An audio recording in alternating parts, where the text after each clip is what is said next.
Now what we will discuss in this video, basically we will discuss a test for Fe3 plus ion. So if you remember some idea about test for different ions, so let us discuss here test for Fe3 plus ion. So we have test for Fe3 plus ion.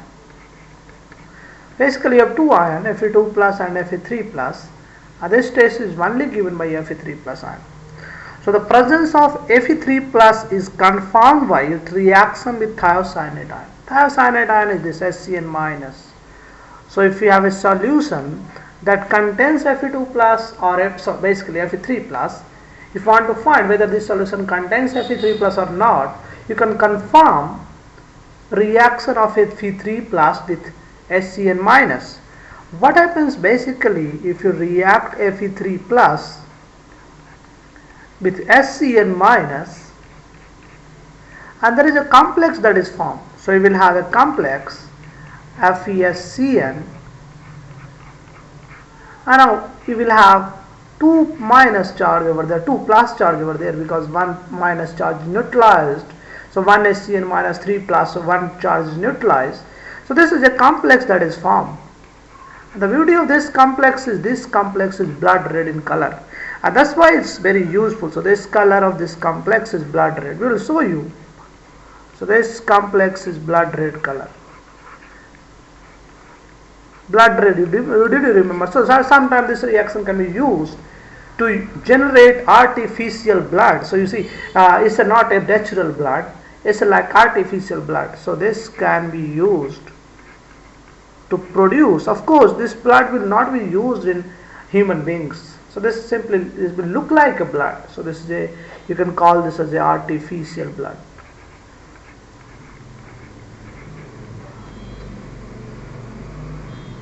Are you getting on? So the reason for this reaction is the complex formation. So let us watch this video.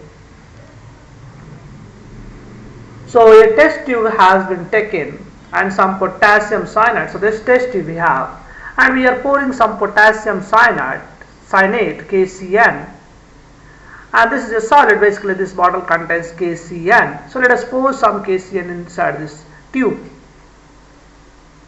So we are opening this one and putting some KCN inside this test tube.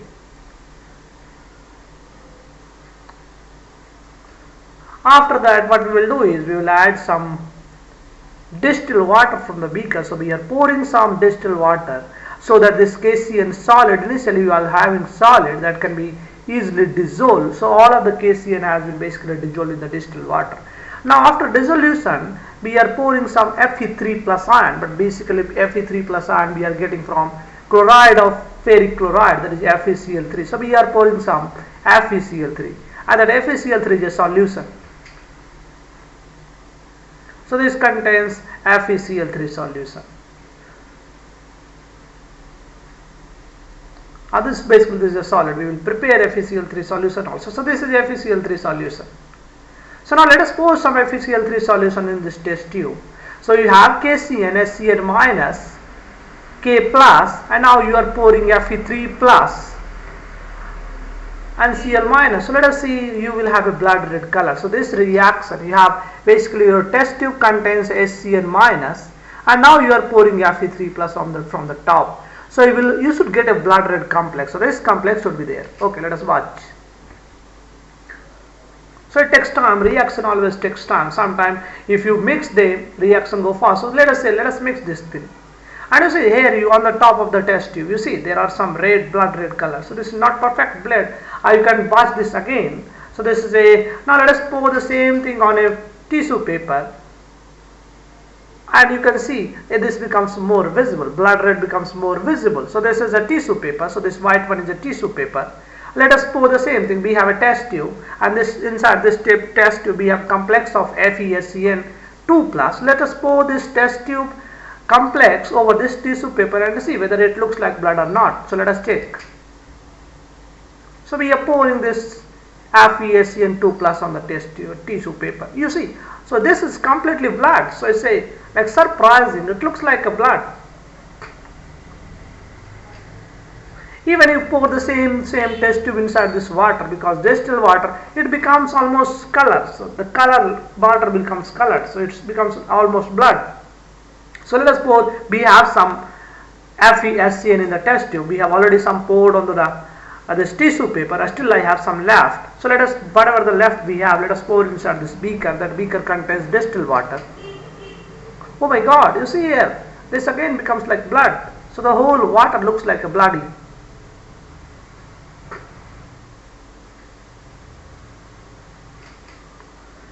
Now sometimes this same idea can be used by magicians peoples also. So what they do is they put this Fe2 plus and SCN minus on the finger, on the hand, and they use some kind of knife. So let us see what they do exactly in the real life. So we have a real experiment, real use for this reaction.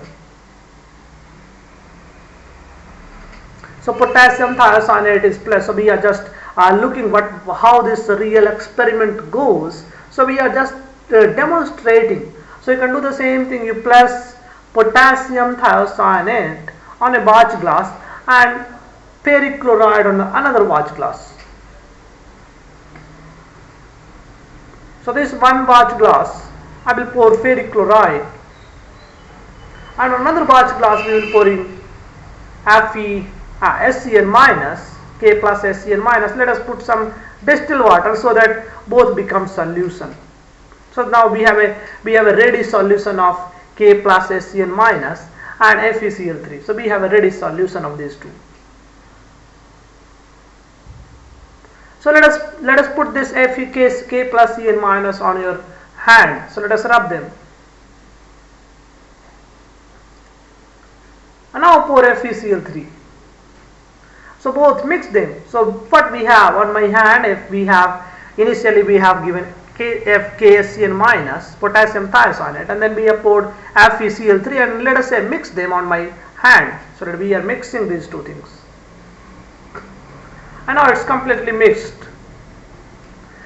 Now let us take one knife that does not have so sharp edges. So let us take a blunt edges knife and now cross over this hand, and you see what happens. So dip the same thing over this solution. So your hand contains these two solutions, ferric chloride and SCN minus, K plus SCN minus. Now see what happens.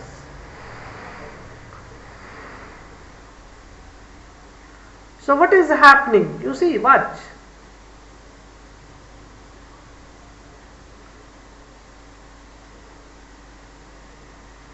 What is happening? You see, when these two solutions are coming closer, when you run the knife, the two solutions are coming closer and the blood red comes out. So this complex form. So this reaction can be used to test Fe3 plus.